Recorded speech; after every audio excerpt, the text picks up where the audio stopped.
What's up, Shogun Clan? Today we're going to be showing you how to mix Shogun Silicon. Step 1. Add plain water. Step 2. Take your silicon and shake well. Step 3. You want to measure out the suggested dosage rate on your feed chart.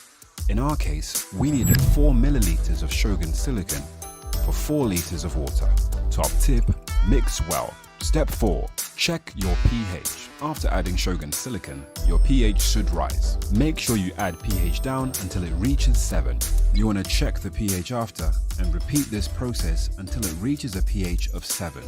Remember to always mix well after adding anything to your solution. Step 5. Now you need to select your base nutrients.